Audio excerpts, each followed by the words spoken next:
Queridas irmãs e queridos irmãos, que a luz e a paz de Jesus Cristo esteja presente na vida de todos nós. Dando continuidade ao nosso estudo no livro Qualidade na Prática Mediúnica, hoje vamos trazer o tema choque anímico. Muito interessante, os 3 livros que vão ser citados hoje nos traz várias reflexões. Vamos então à leitura para que possamos colher mais este aprendizado. Vamos então aqui abrir o nosso material de apoio.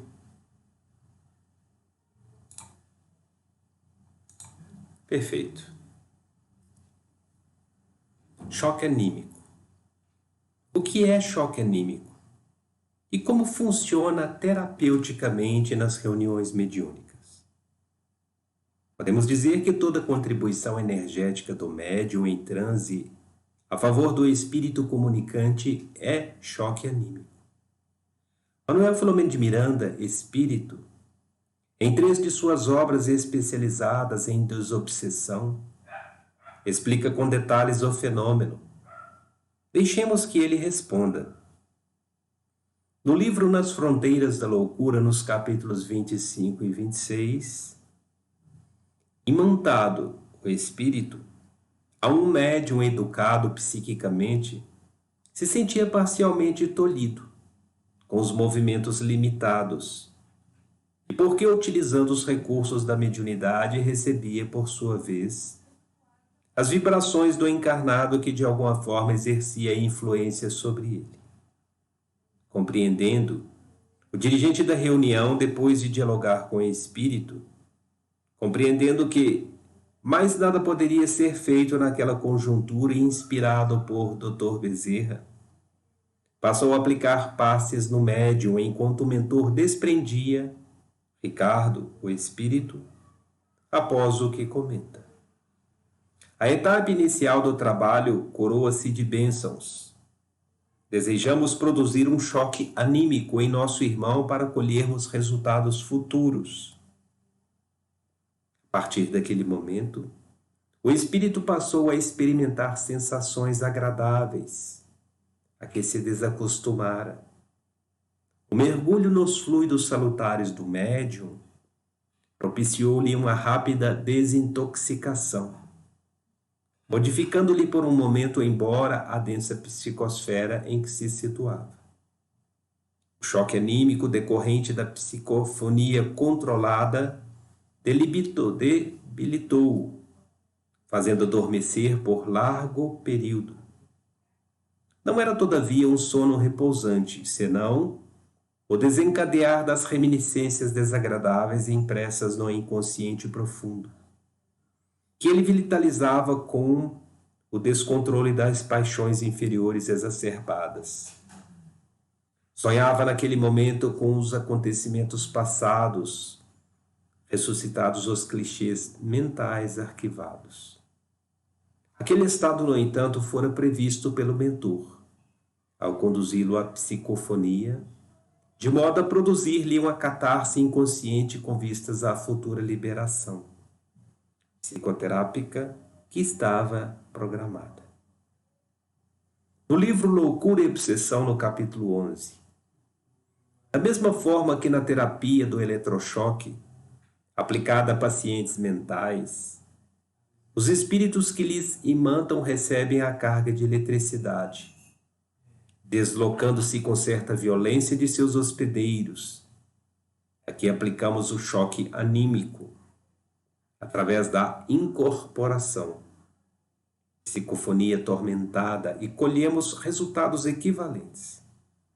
Do mesmo modo que o médium, pelo perispírito, absorve as energias dos comunicantes espirituais que, no caso de estarem em sofrimento, perturbação ou desespero, de imediato experimentam melhor, por diminuir-lhe a carga vibratória. Prejudicial, a recíproca é verdadeira. Trazido o espírito rebelde ou malfazejo ao fenômeno da incorporação, o perispírito do médium transmite-lhe alta carga fluídica animal, que bem comandada aturde-o falo quebrar algemas e mudar a maneira de pensar.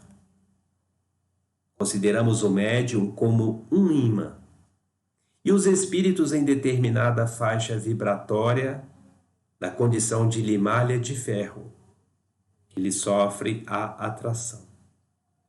E após se fixarem, permanecem por algum tempo com a imantação de que foram objeto. Do mesmo modo, os sofredores, atraídos pela irradiação do médium, absorvem-lhe a energia fluídica com possibilidade de demorar-se por ela impregnados. Sob esta ação, a teimosia rebelde, a ostensiva maldade e o contínuo ódio diminuem, permitindo que o receio se lhes instale no sentimento, tornando-os maleáveis às orientações e mais acessíveis à condução para o bem. Como ocorre na Terra, com determinada súcia de poltrões e delinquentes, a ação da polícia inspira-lhes mais respeito do que a honorabilidade de uma personalidade de consideração. O tratamento, desfazimento de ideoplastia e zoantrópia foi demorado por causa da imposição da monoideia deformante e instilação exterior do ódio, além do que ele jazia em germe. A desimantação teria que receber uma técnica de choque através de vibrações dissolventes que atuassem no paciente espírito, de dentro para fora, pelo despertar da consciência, e de fora para dentro, desregulando a construção física. Se refere ao perispírito. Da aparência que lhe foi colocada, agora, ele dormirá para o necessário equilíbrio do perispírito. Quando a diretora informou que ele, o espírito que blasonava incorporado ao médium, iria sofrer já o efeito da prisão na qual se achava o organismo do médium, e cujo corpo não podia manipular. O espírito que descarregava suas energias de violência no médium, que as eliminava mediante sudorese viscosa abundante e fluidos escuros em quantidade. Começou a sentir-se debilitado. Neste momento, a ação do perispírito do encarnado sobre ele fez-se muito forte e começou a encharcá-lo do fluido animal, que lhe constitui o envoltório.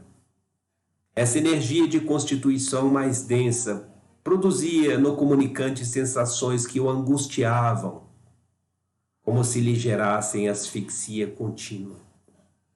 As forças que lhe eram aplicadas pela benfeitora e a psicosfera geral incidiam sobre ele de forma desagradável, demonstrando-lhe o limite da própria vontade e a debilidade de meios para prosseguir no alucinado projeto do mal a que se afervorava.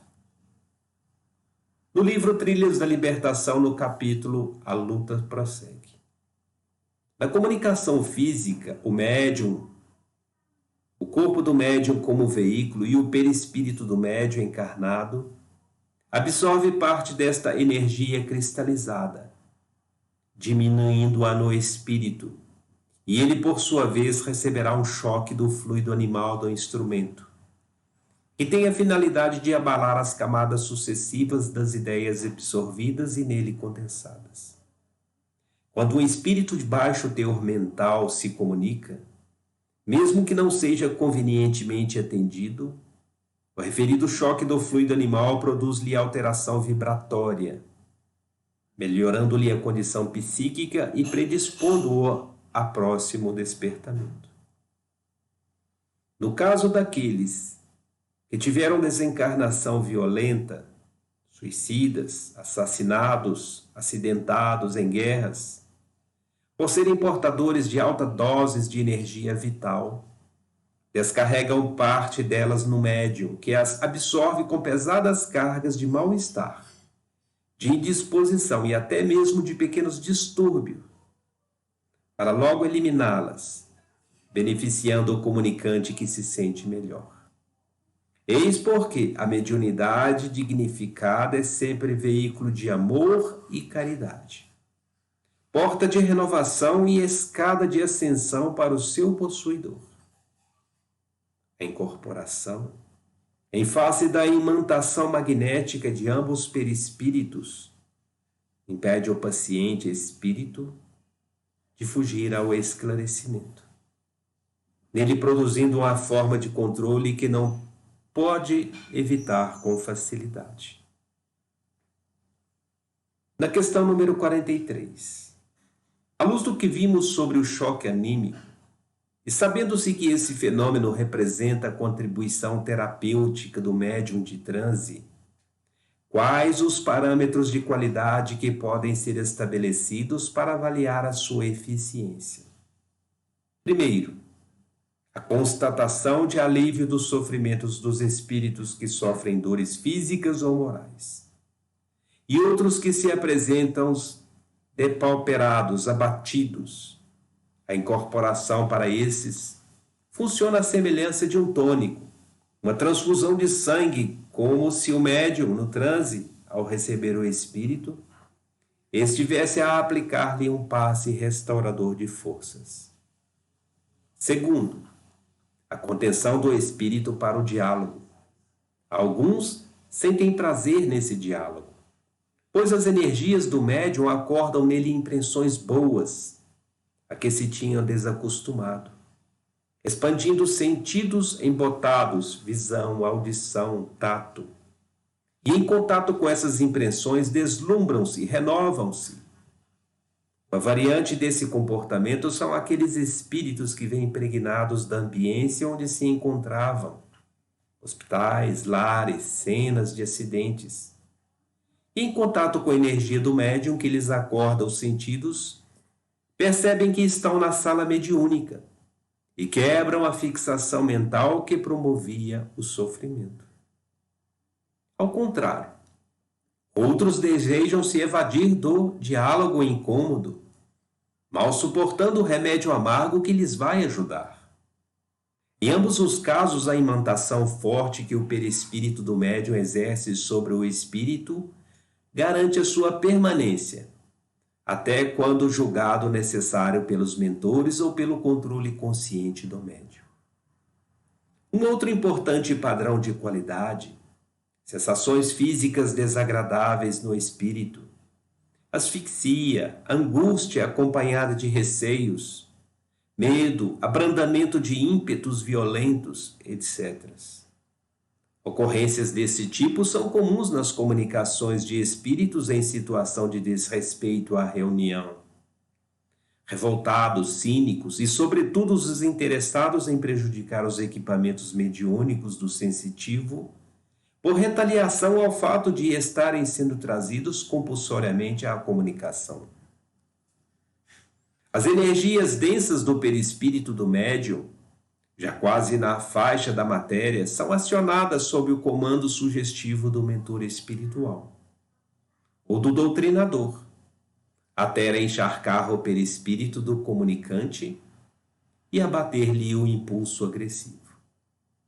Alguns espíritos acovardam-se, gemem, imploram clemência, porém, outros já na faixa quase da loucura, suportam até ao fim de suas reservas o choque anímico, saindo da comunicação quase que de estado de desvario, dominados por monoideias como foram programadas para reagir, hipnotizados por espíritos mais endurecidos do que eles.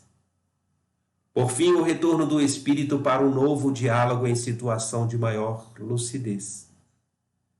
Como o choque anímico tem um efeito retardado à semelhança de alguns medicamentos, cujos benefícios só aparecem no organismo depois. Somente numa sessão posterior o doutrinador pode constatar-lhe os resultados.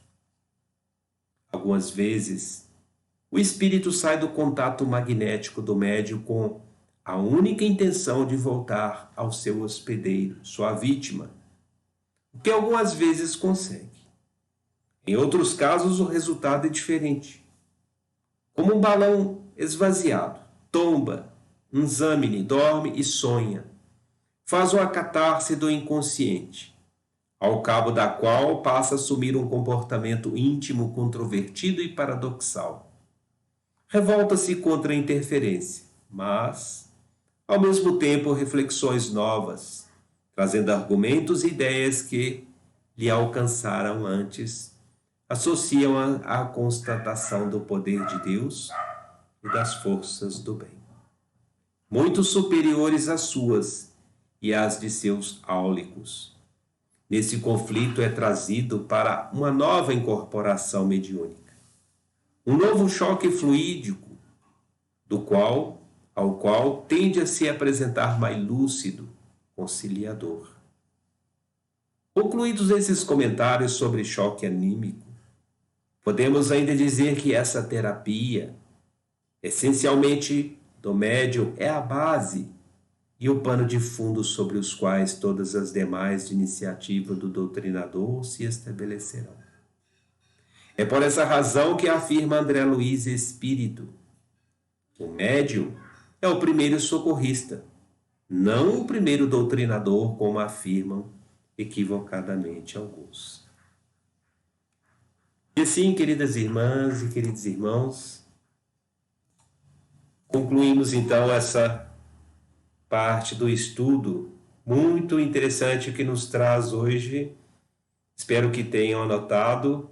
Se não anotaram, revejam novamente, esse vídeo para poderem pegar ali o nome dos 3 livros que traz essas mensagens de grande esclarecimento para todos nós. Uma ótima jornada a todos, muita luz e muita paz. Fiquem com Deus.